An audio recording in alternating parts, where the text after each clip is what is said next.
बात करते हैं टर्की की उस साजिश की जो वो पाकिस्तान के साथ मिलकर भारत के खिलाफ रच रहा है। टर्की दुनिया के अलग अलग वॉर जोन में अपनी काबिलियत साबित कर चुके खतरनाक बायर कतार TB2 ड्रोन से पाकिस्तान को लैस कर रहा है। यहां तक तो ठीक था, लेकिन टर्की ने भारत को यह ड्रोन कभी ना देने का ऐलान किया है, जबकि वो दुनिया भर में इस ड्रोन के लिए ग्राहक तलाश कर रहा है। भारत के खिलाफ यह जहरीली जुबान किसने इस्तेमाल की है, देखिए हमारी इस रिपोर्ट में।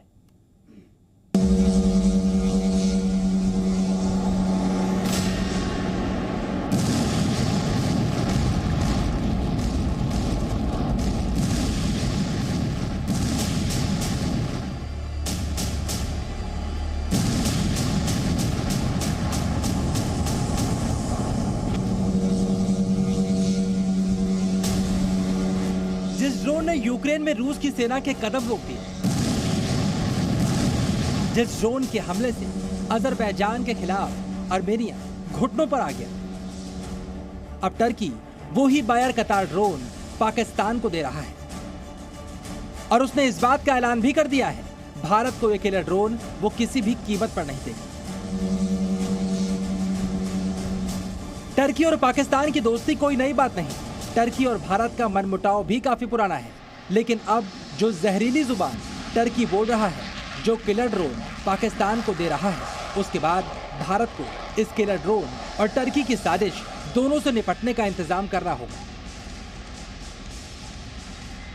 भारत के पास इस किलर ड्रोन से निपटने की क्या तैयारी है और फ्यूचर वॉर में ड्रोन कितना बड़ा रोल निभाने वाला है, हम आपको आगे बताएंगे। लेकिन पहले भारत के खिलाफ टर्की और पाकिस्तान की पूरी साजिश को समझिए। टर्की के राष्ट्रपति एर्दोगन के भारत के खिलाफ जहरीले बयान आपने आज से पहले कई बार सुने होंगे, लेकिन अब एर्दोगन के दामाद और बायर कतार हमलावर ड्रोन बनाने वाली कंपनी के CEO हालुक बायर कतार भी अपने ससुर के नक्शे कदम पर चलते दिखाई दे रहे हैं। एक इंटरव्यू के दौरान एर्दोगन के दामाद ने पूरी कहानी बयान की। बायर कतार ड्रोन के मालिक हालुक बायर कतार का ऐलान है कि दक्षिण एशिया में वो भारत को नहीं बल्कि पाकिस्तान को अपना किलर ड्रोन देंगे। बायर कतार ने यह भी कहा कि कोई भी युद्ध बिना ड्रोन विमान के नहीं होंगे और ड्रोन तकनीक वाले देश ही युद्धों में जीत हासिल करेंगे। हालुक बायर कतार को टर्की में ड्रोन क्रांति का जनक कहा जाता है। टर्की के बायर कतार ड्रोन की दुनिया में फिलहाल इतनी डिमांड है कि इसकी 3 साल की वेटिंग हो चुकी है, लेकिन पाकिस्तान के पास टर्की के ये ड्रोन पहुंचने शुरू हो चुके हैं और ये ड्रोन भारत और पाकिस्तान के बीच किसी संभावित संघर्ष में पाकिस्तान की सेना के लिए मददगार साबित हो सकते हैं। हमने देखा कि पाकिस्तान के पास 65 के अंदर भी उसके बाद इतना आधुनिक सामान था जो अमेरिका ने दिया हुआ, सेबर जेट्स और उसके बाद पैटर्न टैंक्स वगैरह सारे, वो सारे के सारे धूल में मिट्टी में मिल गए हिंदुस्तान की फौज के आगे। ये जो ड्रोन्स हैं कि ये भी कोई इसके अंदर कोई, मैं कहूँगा कि हमें हमारी फौज को पता है कि ये ड्रोन की काबिलियत क्या है, तो वो उसको निपटने के लिए पूरे के पूरे कदम ले रही है। चलिए अब आप समझिए टर्की के राष्ट्रपति एर्दोगन के दामाद ने भारत को TB2 ड्रोन ना देने के पीछे क्या तर्क दिए। यहाँ पर आपके लिए ये जानना भी जरूरी है कि भारत ने टर्की से ये ड्रोन कभी नहीं मांगे थे। एक जापानी अखबार को दिए इंटरव्यू में भारत को ड्रोन देने के सवाल के जवाब में हालुक बायर कतार ने यह जवाब दिया, जिससे टर्की के दिल में भारत के लिए भरा जहर भी सामने आ गया। कंपनी का सिद्धांत है कि हम युद्ध से नहीं कमाते हैं या संघर्ष में शामिल दोनों ही पक्षों को हथियार नहीं बेचते। हमने पहले ही दोस्ताना संबंध वाले देशों जैसे पाकिस्तान, अजरबैजान, यूक्रेन को ये ड्रोन बेचा है। भारत के साथ हमारे दोस्ताना संबंध नहीं है। वैसे बायर कतार ड्रोन की यूक्रेन और आर्मेनिया में ताकत दिखाकर टर्की दुनिया भर में इस ड्रोन के खरीदार तलाश कर रहा है। एक तरफ टर्की पाकिस्तान को मजबूत कर रहा है, तो दूसरी ओर चीन की ड्रोन वाली दुकान भी बंद करना चाहता है। हालुक बायर कतार के मुताबिक बायर कतार चीन के ड्रोन से कारगर हैं और जिन देशों में बायर कतार ड्रोन पहुंचे वहां चीन के ड्रोन्स को रिटायर कर दिया गया। हालुक बायर कतार ने पाकिस्तान को ड्रोन बेचने के लिए और चीन के ड्रोन पर भरोसा नहीं करने के लिए एक कहानी भी सुनाई, जिसमें बताया गया चीन में बने ड्रोन विमान चीन के एक पड़ोसी देश के पास है। ये विमान जब चीन की सीमा के पास भेजे गए तो वो अचानक से अपने आप पीछे लौट गए और चीनी सीमा में नहीं घुसे। यानी बायर कतार ने खुलासा किया है कि चीन पाकिस्तान को जो ड्रोन बेचता है उन्हें चीन की सीमा में ना घुसने के लिए प्रोग्राम करके देता है। ऐसे में टर्की पाकिस्तान को चीन के बजाय और अधिक बार-कतार ड्रोन बेचने का ऑफर दे रहा है।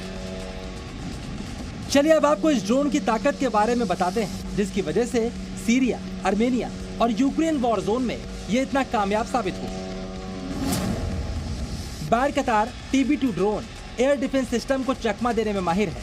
ये 130 से 222 किलोमीटर प्रति घंटे की रफ्तार से उड़ता है। TB2 150 किलोग्राम के हथियारों के साथ उड़ान भर सकता है। इसमें 4 लेजर गाइडेड मिसाइलें लगाई जा सकती हैं। ये रेडियो गाइडेड ड्रोन 320 किलोमीटर की रेंज तक ऑपरेट किया जा सकता है और एक बार उड़ान भरने के बाद ये 27 घंटे तक हवा में रह सकता है। जब भी आप दुश्मन को अंडर एस्टिमेट करेंगे तो आपको एक मुक्की खानी पड़ेगी। हिंदुस्तान की फौज ने इस जो ड्रोन्स हैं, जब अजरबैजान आर्मीनिया का जब लड़ाई युद्ध हुआ उसके बाद ही इन्होंने वो कदम उठाने शुरू कर दिए कि भाई हमें एंटी ड्रोन सिस्टम चाहिए हमारे इधर देश के अंदर, जो इस ड्रोन के साथ, क्योंकि आज ये ड्रोन जो है, जो बृहत्तार जो ड्रोन है, वो उसका सारी दुनिया के अंदर टर्की एक्सपोर्ट कर रहा है ताकि वो फॉरेन एक्सचेंज कमा सके।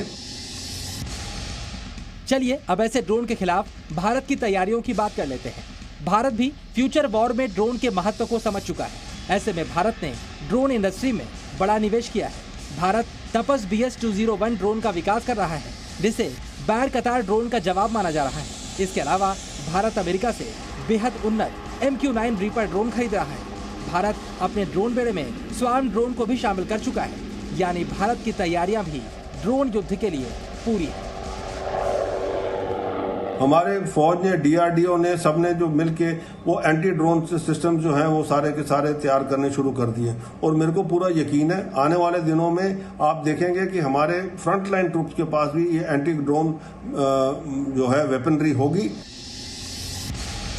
लेकिन इसके बावजूद टर्की के पाकिस्तान के साथ गठबंधन को देखते हुए भारत सतर्क है, क्योंकि अब टर्की ताइवान चीन युद्ध की स्थिति में भी अपने ड्रोन्स को कारगर बता रहा है, यानी उसकी नजर इन देशों को भी ड्रोन बेचने पर है।